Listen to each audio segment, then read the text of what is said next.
Hi team, welcome to my session on Coffee with Prabh, and today we're going to discuss about the next part of this ISO series. So in my previous video, we have discussed about how to create a policy because policy is a foundation of governance. And now we are in a stage where we need to select the annexures, but to select the annexures or controls from the annexures, we need to do first risk assessment. Now there's a lot of videos are there which talk about what is risk assessment, but they don't talk about how to categorize the likelihood, how to categorize the impact. So I already created one dedicated video how to do practically risk assessment or risk management.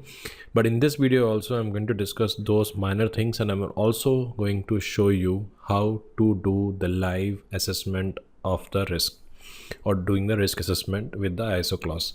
And we're going to discuss each and everything in detail, how to calculate the likelihood, how to calculate impact, what is the factors of risk treatment. I can assure you one thing, and I can proudly say that, okay, this will be one of the unique video of risk assessment, which is context of ISO 27001 clause. So my name is Prabh. For more information, you can check my previous video, and for more information, you can check my LinkedIn profile also. So without wasting a time, let's start with the first part. Thank you.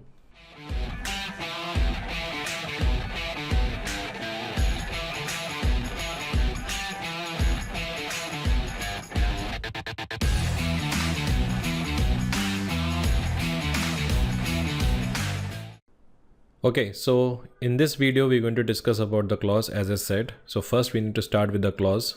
So for the information security risk assessment, we have a dedicated clause which is called 6.1.2. This is there, and the second is called as a 6.1.3.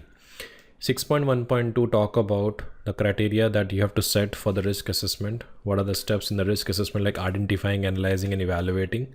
And the 6.1.3 talk about the information security risk treatment. That something is basically there. So it's very important to have this kind of a visibility. As I said, it's very important. This clause are part of a planning, because until unless we don't do assessment, we cannot finalize the controls. And by implementing control with SOA, that's a primary goal. But as I said, what controls we require, that visibility we get from the risk assessment. Okay. That is why this section is very important, which is also part of an action to address the risk and opportunity. So before I jump to the real practical, I want to discuss a brief overview about the terminologies that is used in the risk assessment. The first is called as a threat. The threat is any potential danger that could harm to your organization. Like example, there is a hacker. Okay, hacker tried to hack your system. This is your system, which is an asset. Okay, let's take example. So this is my system, which is an asset.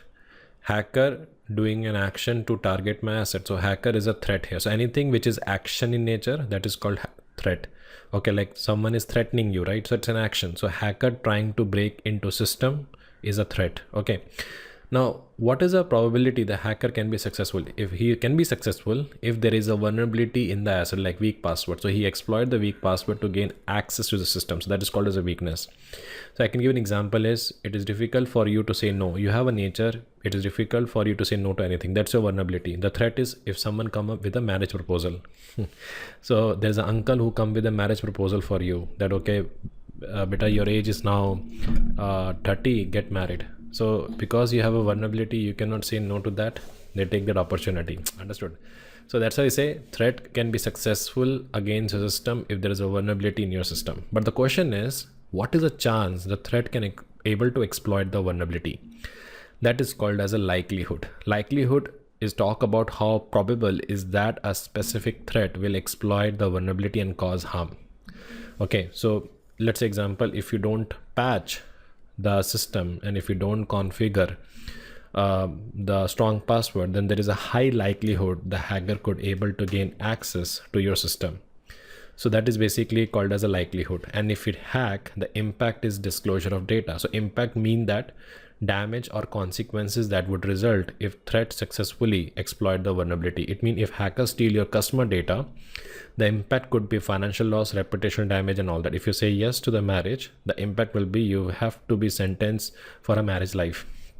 So simple example is like threat is a storm. Okay, threat is like earthquake. Vulnerability is a weak roof. Okay, likelihood is chance of storm or chance of earthquake hitting that area, and if hit, it could basically damage the area. So there is a definition for the risk we calculate. His risk is all about likelihood exploiting the vulnerability. Sorry, likelihood multiply by impact. So that is how we calculate the risk. Okay, so potential for the loss or harm resulting from a threat exploiting a vulnerability, and it is often quantified as a product of likelihood and impact. That's why the calculation for risk is likelihood and impact.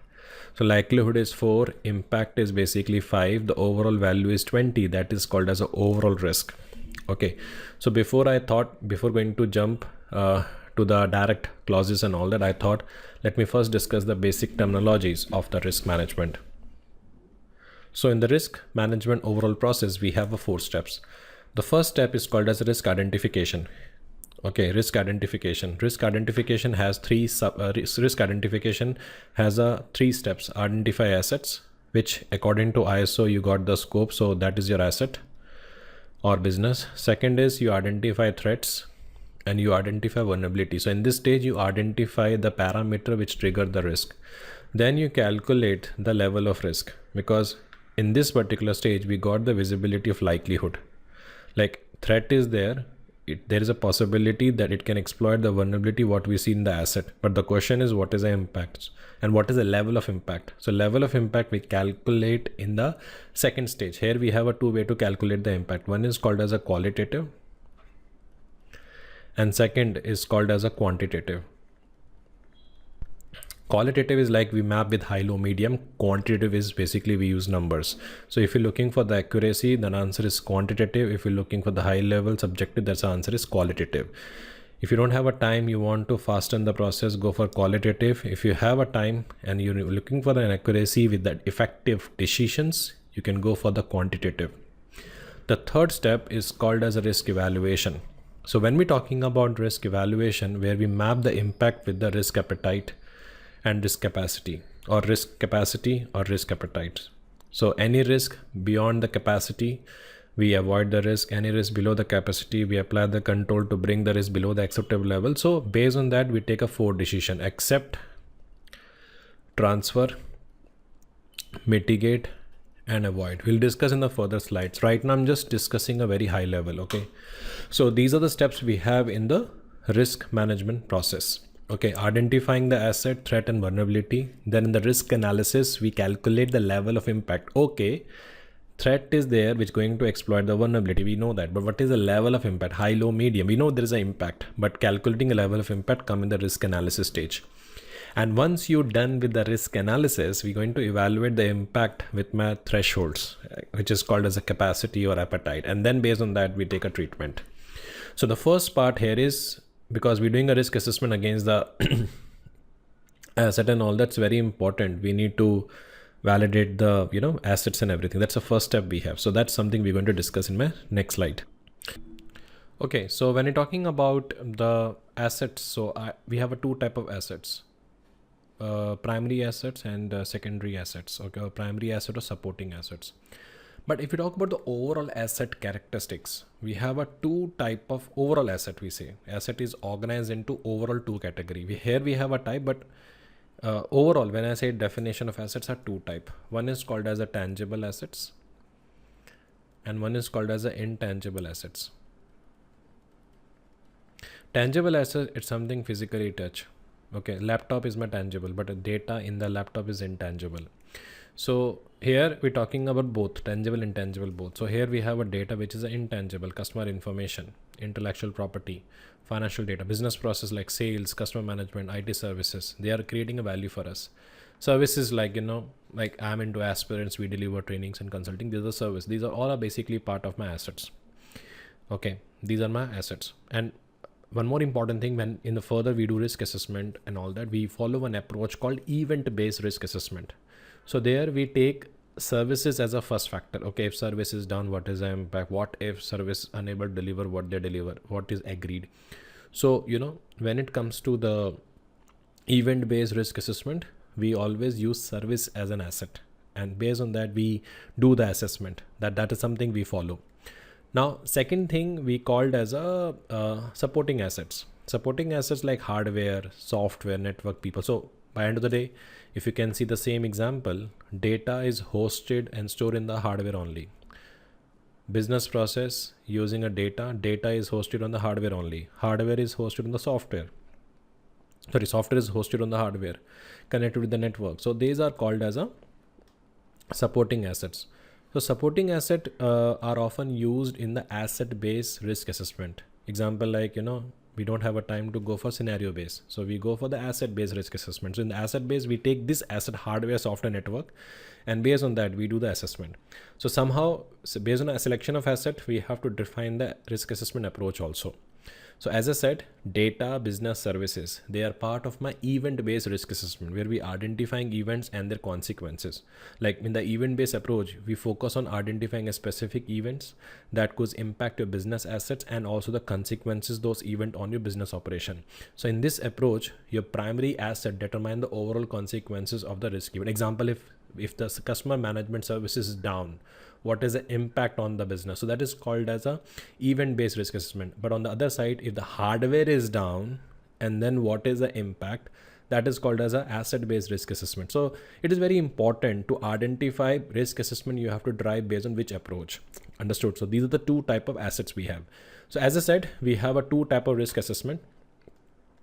Okay, because risk assessment is all about identifying the risk, analyzing the risk, and evaluating the risk. Because if I go back to the slide, this one, risk assessment is all about identifying, analysis, and evaluation. Okay, so combined effort is called as a risk assessment. So we have a two type of risk assessment. The first is called as a asset based risk assessment. Asset based risk assessment, as I said, focus on identifying risk for each individual asset in your organization. So let's say example, this is my web server. Okay, the vulnerability we have is we are not taking backup. Vulnerability is that weak password.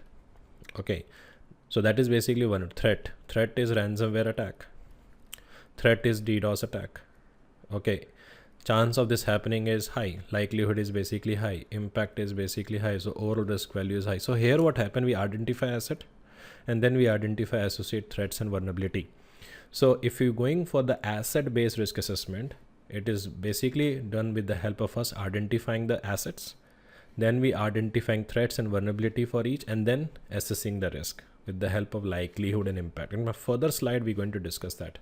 Second is called as a scenario based risk assessment. Don't worry guys, watch this video till the last because I want to show you the practical documentation also. Okay, so second is called a scenario based risk assessment, which evaluate the risk to the real world incident. It focuses on how the security event might happen and which business process would be affected. And based on that only, I have created this sheet. You can see. So we have this sheet here.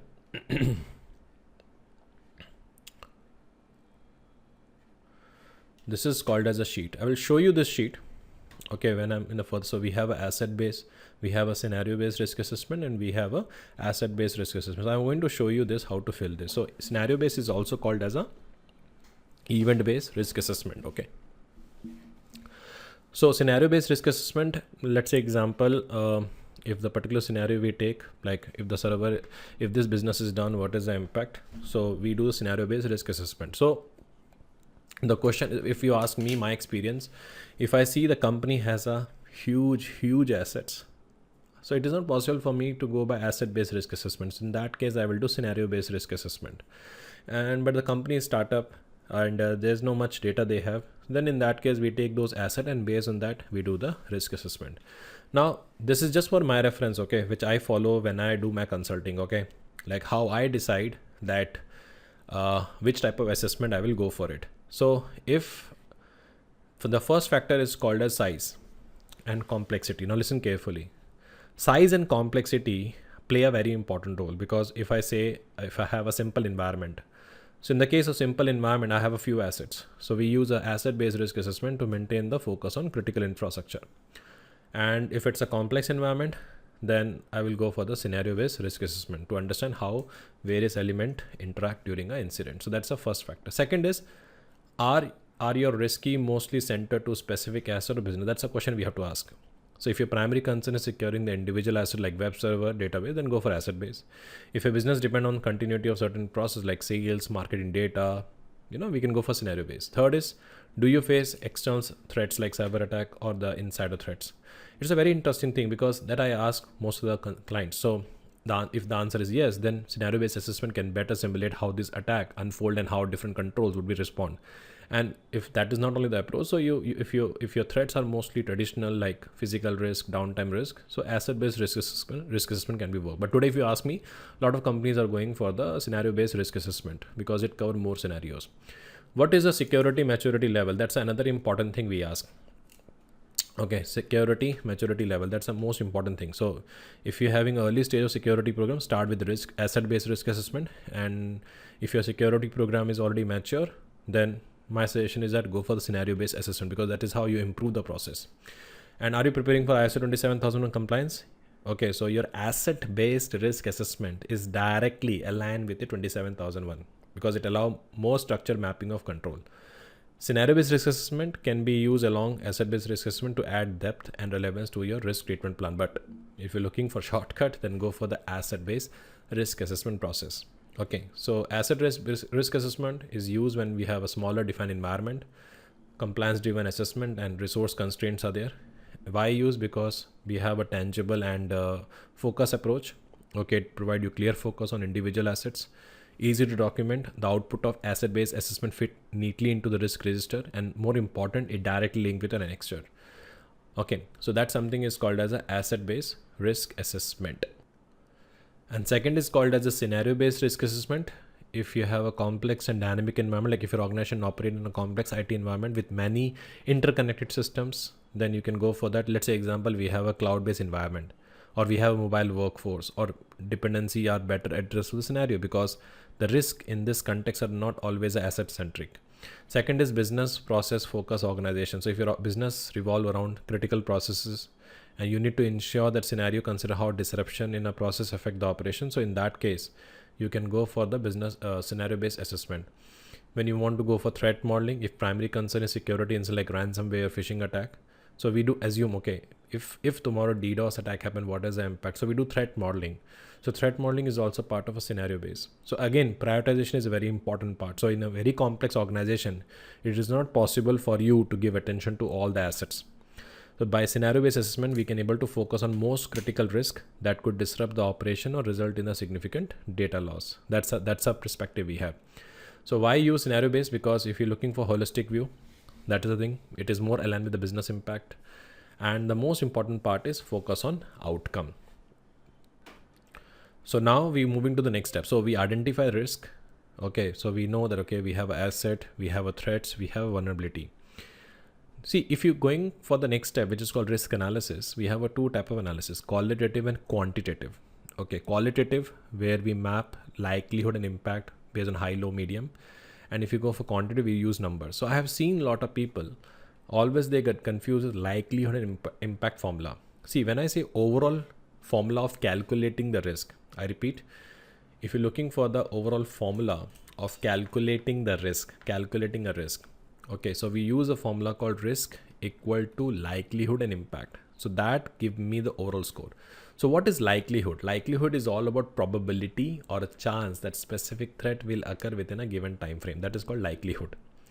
So as I said, it refers to the probability frequency of a risk event occurring. So let's say example, this is my server connected on the internet.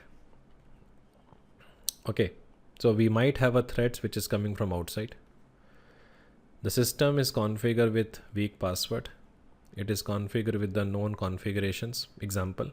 So the likelihood of the attack will be high because we don't patching that system exposed to the internet. So there is a possibility things can come from outside. That's called likelihood. Okay. There is a possibility from external networks attack can be possible. But if it happen, what is the impact? Does it have a CI data? Does it have a PI data? Does it impact the reputation? That is called as an impact. So when we're talking about likelihood represent how likely is that potential risk will materialize. If you always stay at home, there is a possibility, there's a higher chance that relatives will frequently visit your house and ask for the marriage proposal. If you're not in the house, they will not come. So likelihood is high. Same thing happen here. If the server is exposed to the internet, configured with the weak vulnerabilities, likelihood of threat exploiting vulnerability always a high. But question is, if they hack, what is the impact? Does it hold PI data?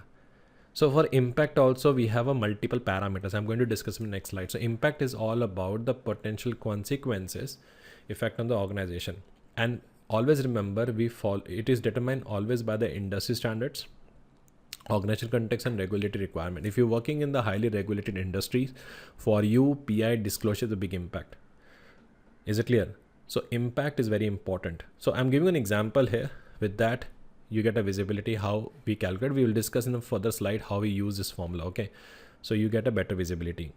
So let's say example, there is an employee who travel with a laptop containing a sensor data. Okay, hypothetical scenario, we have a total 50 employees.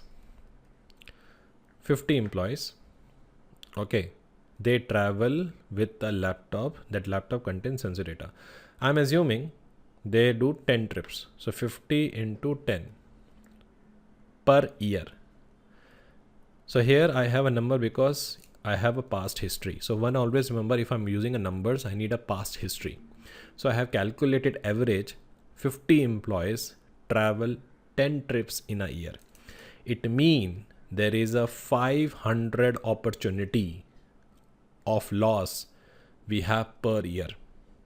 It means because 500 times the data laptop is going out, so we have a 500 opportunity.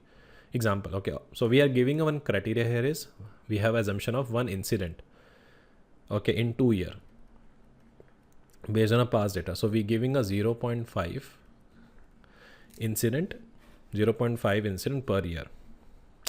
Is it clear? I'm just giving example here. Okay, so it could be happen once every 2 years, or it could be happen once every 1 year. So we have giving a rating called 1 or 2 or 3, whatever is that. So that is basically called as a likelihood. Because when we're talking about likelihood, we talk about what would happen if this occur. Okay, so consider the potential consequences now. Does it impact the regulatory? Does it impact the reputation? Does it impact the cost? So that's something we need to calculate. So each laptop carries sensitive information, and there is a possibility if it hack, it exposes 1,000 customer records. So we have a fine of 1 million.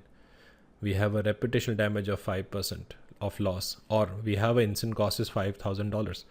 These are called as a calculated impact. So overall, we give value called anything go above the 1,000, we give likelihood or impact is always 5. Example I'm giving. So here, when we're talking about assessing the impact of data breach, that is called as impact. This is how we calculate the likelihood and impact. So this is basically called likelihood. Impact is you can map with data breach, potential fine, the reputation damage, or incident response cost. But there is a one dedicated table I created for when you calculating the impact factor. Okay, so this is called as a factor for likelihood and impact. No video has covered this because this required the production experience. Okay, in my recent project I document that. Okay, so that's why I thought I will show you, because everyone say okay, do likelihood impact, but how to set likelihood, how to set impact, that's something we need to understand. So here we have an example. So the first two talk about the criteria to define the likelihood, because we say likelihood is if it's happening once in a 1 year, example, the value should be 5. If it's happening one time in 2 year, value will be 4. If it's happening one time in 5. So, but question is how you come up with this conclusion that, okay, I need to set 1 plus 1 year. In some companies, it can be in every 1 month they consider as a 5 value. So how you come with this benchmark? Understood. That's a most important part, because it's very important for you to understand how to set this kind of a likelihood impact. So first I will use the factor called historical data. Historical data is the most important part, team. Historical data, like I'm taking example, like I have a past data. So aspirant review the past security incidents within a firm, and they find the phishing attack are common threat occurring frequently across similar firm, and same thing happen in the other companies also. So here what happen is, based on this data, I classify the likelihood phishing attack are likely category, which is a rating called 4. Okay, 4. The second part is called as a, so here what happened, I use the concept of my historical data. Okay, and based on the say that phishing attack is happening in every 1 month, it happening every 1 year. So that is how we give the factor called likelihood is 4. Okay, so we giving the factor is if it's happening once per month, the value will be 5. once per 6 months, the value will be 4. Okay, once plus 12 year, the value will be 3. Because even phishing attack happen, the impact is not much because some of the systems are exposed on the internet. Okay, so based on this data, I classify the likelihood of phishing attack is likely or depend upon the data. Now, second part we called as an expert judgment. Expert judgment, like where aspirants engage its internal cybersecurity expert or external to evaluate the current security measure. So here the expert identify the vulnerability in the email filtering system. So I given the input is if email based threats are there like phishing, so we can give the vulnerability value will be 4 or 2. So here the likelihood of the factor, I'm also using the factor called expert judgment, my experience. Now coming to the benchmark to calculate the impact. Okay, calculate the benchmark. So here the first benchmark is industry standard. What is the industry standards we have? So we can use that. According to the industry, PI data should be rated as a 5. Reputational damage considered as a 5. So I'm using that industry standard and internally I'm creating this matrix. Second is organization context, organization overall risk appetite. Okay, what is the level of risk you can handle? What is the tolerance? Like as a fresher, I can switch job easily. So in my case, risk tolerance is high. But if I'm a working professional and I have a family, liabilities, and a lot of answerability to my family, in that case, I will switch my job very frequently, very less. So in that case, so that my risk appetite, risk tolerance is very low. So we have to set the organization context. And the third is regulatory. I am in a regulated sector where if the PI got impact, the impact is basically high. So always any issue related to the PI impact, it will be rated as a. So it's very important. Use these factors and then create your table. Okay, instead of just going by random anything and all that. Is it clear? It's just my experience. Okay, so when we're talking about criteria for likelihood, as I said, I'm using a historical data. So I will use the past incidents in my organization or industry and determine how often certain events occur. And I will also see the threat landscape. If I'm doing things on a cloud, I know data exposure will be high. Okay, or we also depending upon the complexity of a system along with the vulnerability status. So here I have given example is the value will be rare, okay, which is called 1. This event is highly unlikely to happen and occur once every 5 to 10 years, which is called natural disaster. Okay, so I'm doing an assessment of one facility and I know that facility was built on a space where there's no earthquake happened in last 5 years. So we default rate value as a likelihood is low. Unlikely is event is unlikely but possible. So like 0-day vulnerability. Okay. Here we have a likelihood called possibility. So event that might happen but not frequently. And that likely is basically event expected to be happen at least few times per year. Malware and event is highly likely could happen multiple time a year, like unauthorized access attempt on public facing site. So as I said, we have a website here. This website is connected with the internet. Okay, so there is a possibility hacker using the internet can target the server. So in this case, I know I check the table, I see, okay, almost certain happening. So likelihood is basically 5. But now I have to see the impact. Does it have a PI data? So impact will be 5. So overall value I give 10. So anything, so 5 into 5 is 25. That is a maximum risk we have. So it's basically called as a red. Okay, so high risk.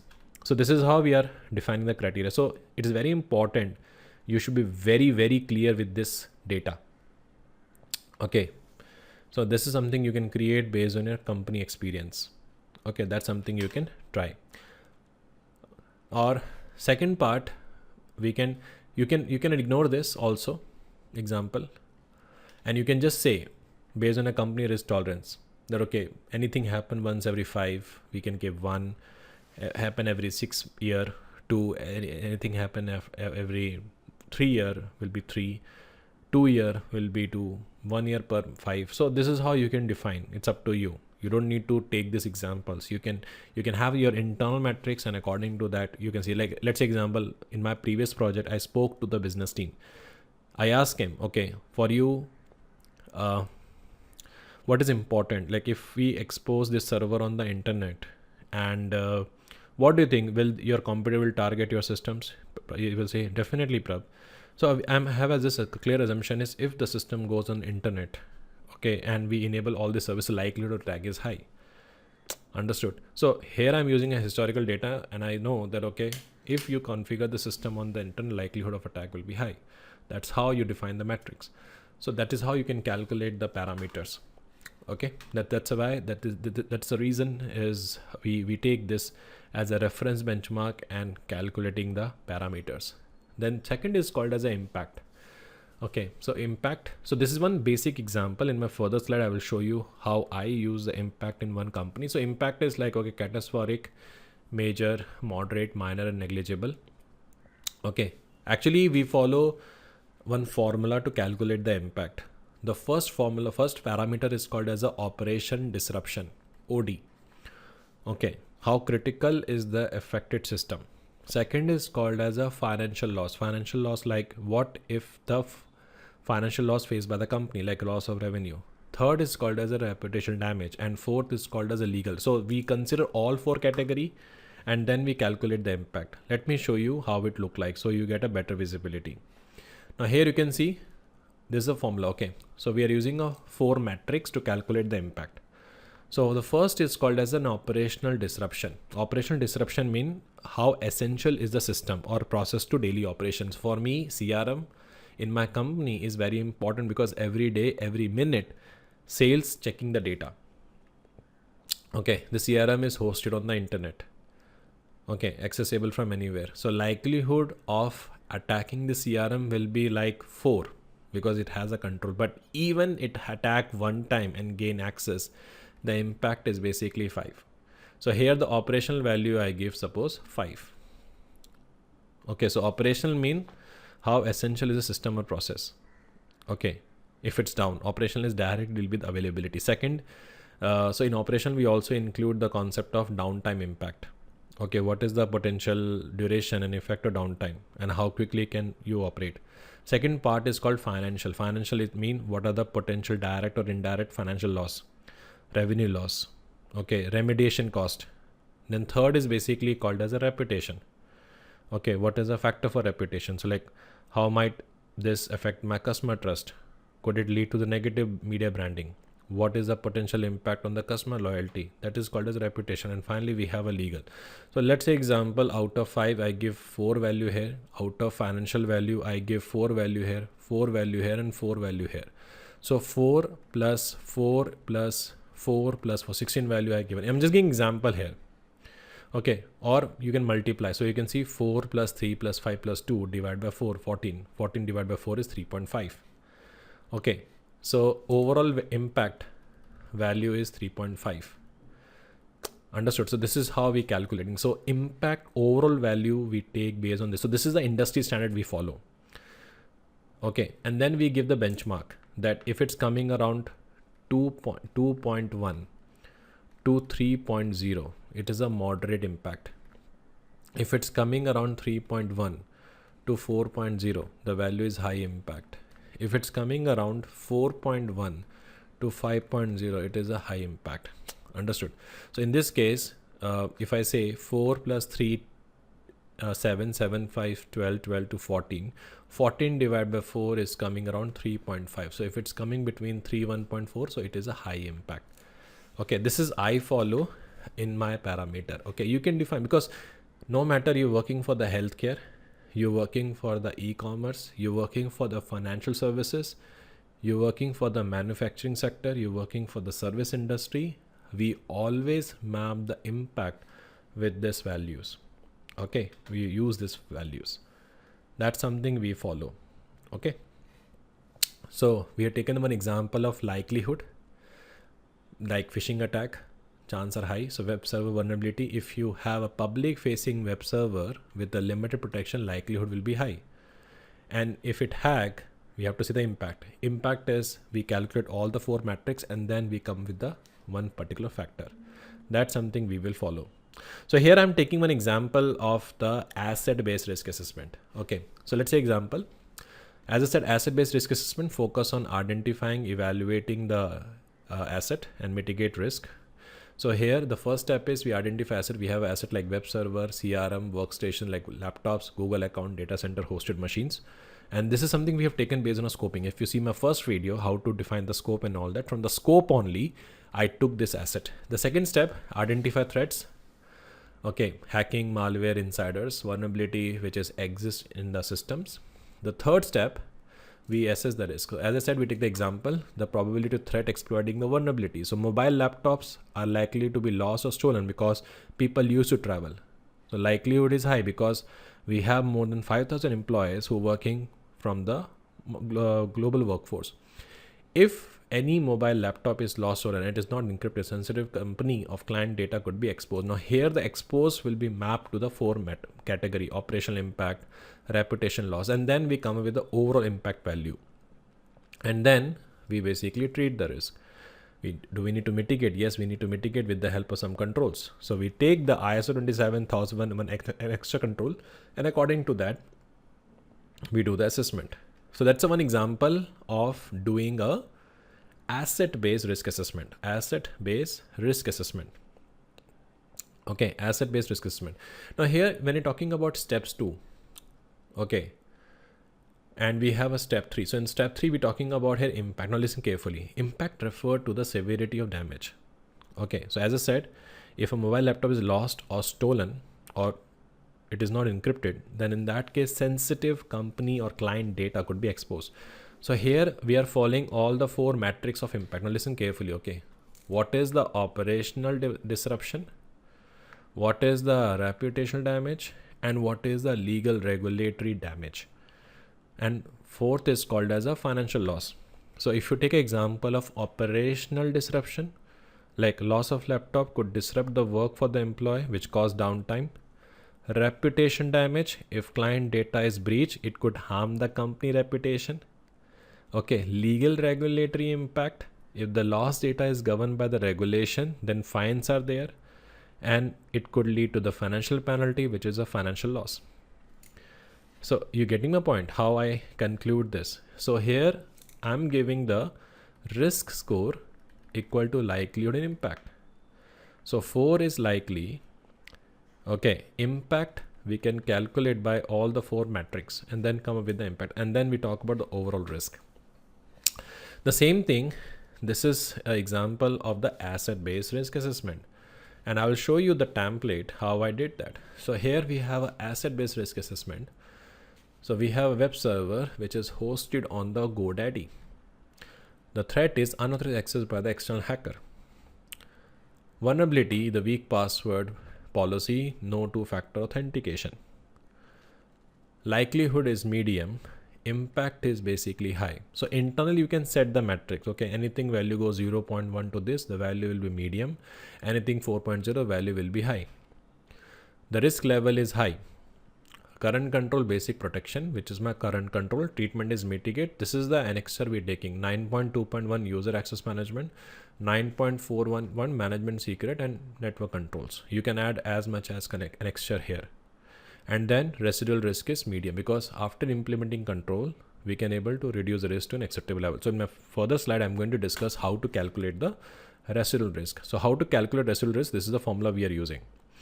So we evaluate the likelihood. So after treatment, we reassess the likelihood of the threat. For example, as I said, implementing MFA and phishing awareness training, who managing the servers and all that, we can able to reduce the likelihood of the attack from 5 to 3. So we bring 5 to 3.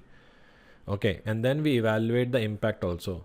Like we assess whether impact has also reduced due to control. Yes, definitely. Now we have a multi-factor firewall which limit the attack. We have an encryption now on the data. So even if it hack, it is encrypted data. So impact value is also reduced to 5 to 3. So residual score is adjust the likelihood, which is called 3, into adjust the impact, which is called 3. So now we have a 3 into 3 is 6.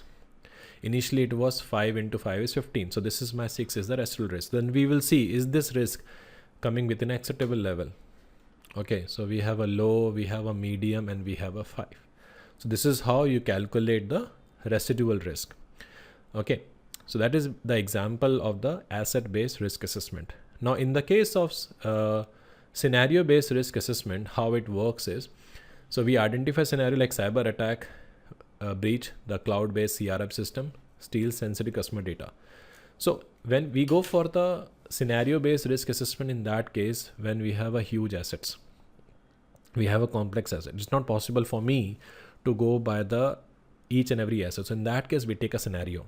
We brainstorm the potential event. Okay. So for each asset or process, we ask ourselves, what would happen to this asset that would be bad, and how could this process fail? Okay. So example, like if CRM is hacked, okay, what would be bad happen? So sales team will say, we lose the reputation, we lose the data, we could not able to do the business. And how could this process fail? It can be fail if employee click on the phishing link, or this employee used to travel a lot with a laptop. So when you're creating a scenario, ask yourself, what could happen to this asset and how could this process fail? And then we identify the primary risk, like customer data so in CRM, and it can be lost. So we have a cybersecurity threats, we have a human errors, we have a physical threats and all that. Then evaluate the consequences of the event. Okay, the CRM data breach, I mean, loss of customer trust is possible, financial penalty is possible, operation disruption is possible. But what is the chance of happening this? Out of 5, 2 people used to travel, 2 employees used to travel. So likelihood is low, but impact is high. And then we calculate the score here. Select the control and mitigate. Okay, so this is called as a scenario based risk assessment. You have to really spend good amount of time on the scenario base. Exactly. So I think this example will give you better visibility how to do scenario based risk assessment. So first we do the brainstorming session. So we organize workshops with the key stakeholders and we map everything with the PESTLE technique, which is called political, economic, social, technological, legal, environment and analysis. Example, like if the CRM is unavailable, what is the impact from political perspective? How political things can impact my business? How economically it impact the business? So we use PESTLE technique. The few big companies, they use this technique. Or sometimes we use a historical data. Okay, we analyze a regulated business impact. So we use this reference to create a scenario. The second part we talk about here is scenario categorization, cyber attacks, natural disaster, or human error. Okay, so that is the second thing. And then we map each and every asset with this scenario. I will give an example here. Let's say example, we have a department who handle the PI data. So I'm assuming that, okay, if employee click on the phishing link, that's called human error. And if he's in this particular department, so this is how we mapping the asset with scenario. Okay, asset is the laptop which hold the PI data. Scenario is if he subject to the human error by clicking on the phishing link. But what is the likelihood of this? Likelihood is high because he has not attended the awareness training, and that laptop hold the PI data. The impact is basically high. And then we check existing control. Do we have any existing control? No, he has not attended any awareness training. And then based on that, we map the control. So I have an example here. You can see we have a scenario ID. Whenever we creating a risk assessment, we use a scenario ID like SC001 I given. Now we have a ransomware attack. So we say, okay, there's a potential involvement of state sponsor actors. So that's a political, political aim. There is a geopolitical tension which might increase the likelihood of attacks, which you have seen between the two countries happening recently. Or we need to enhance the threat intel. We have to see the economic impact like financial loss, right? So that is called as a PESTLE technique. Is it clear? And then we see technological impact. Let's say example, exploiting of the technology vulnerability. So when I'm using a PESTLE technique, I consider all the factors. Okay, politically, economically, social, technological, and legal environment. And based on that, I describe there is a ransomware attack. Okay, so we have one ransomware attack. So asset is basically server database workstation, because ransomware is a part of 2024. Ransomware attack is possible in our company. So we took this scenario. Second thing is that, okay, against which asset you have a concern? Server database workstation, because it holds PI data. Likelihood is basically 5 because we they are exposed to the internet. Impact is 5 because if data is encrypted, the overall value is high. So existing control, we have an antivirus backup, but not very good. So we have recommended them to have an extra like 8.8.9 that we need to have some antivirus protection from malware, 8.111 which is called backup, 8.12 redundant information processing facility, which is called 3-2-1 strategy we follow, and conduct the awareness plan. So treatment plan is enhance the backup, isolations, improve the user training, and implement the network segmentation. So that's how we basically take the approach. Okay, so we create a scenario, identify the scenario is applicable on which assets, then we identify chance of happening. Is it clear? And then we see the impact, and then we talk about the risk level. So this is how we talk about the metrics. Okay, that's something we take about the example. So next part, we're going to discuss about the risk treatment plan. So now we have decided that we need to implement the controls in the organization based on the risk that what we have. Now we have a multiple factors, like one of the factor is annexures we are using. ISO 27001 2022 has annexures or controls, and the controls has organized into 4 category: organization controls, people control, physical control, and technological control. Now when we're talking about the controls, they basically address all type of risk. Like let's say example, if we have a organization risk, okay, if it's a organization risk, then we consider the organization controls. If we have a human risk, we have people controls. Physical asset risk, we have physical controls. Technical vulnerabilities is like we have a logical control. So we take an example here like phishing insider. So we have a people control. Theft, hardware failure, we have physical controls. So we have a different type of controls which is organized into risk, because there is always a question among the participants, Prabh, how to, okay, there is a risk, how to identify which annexure we have to use, which control annexure. So that's why if it's a human risk, we need to identify a list of control which can address the human risk. If it's something related to the physical asset security, we need to identify physical controls for that. So that is how you have to organize the controls and everything. So now the question is risk treatment. Definitely based on risk, we have to treat the risk. But the question is, what are the factors we consider when you treat the risk? The first factor is definitely risk assessment results, because we evaluate the likelihood impact of each risk, and high risk item often required mitigations or avoidance, while low risk item required mitigation and accepted. So we have a multiple factor. The second factor is called as a cost benefit analysis. We need to see the cost of implementing control versus potential impact. Okay. And we have to make sure we choose options that provide the maximum benefit with minimal cost. The third most important thing, we look for the organization context and objectives. So we have to make sure you align treatment decisions with the business goals. That something is the first factor. And you need to also consider how each option supports or hinders these objectives. Regulatory requirement you cannot ignore. You have to ensure your treatments should be comply with the legal obligations, and some risk might need a specific treatment due to the regulatory mandates. The next is called as the stakeholders. Yeah.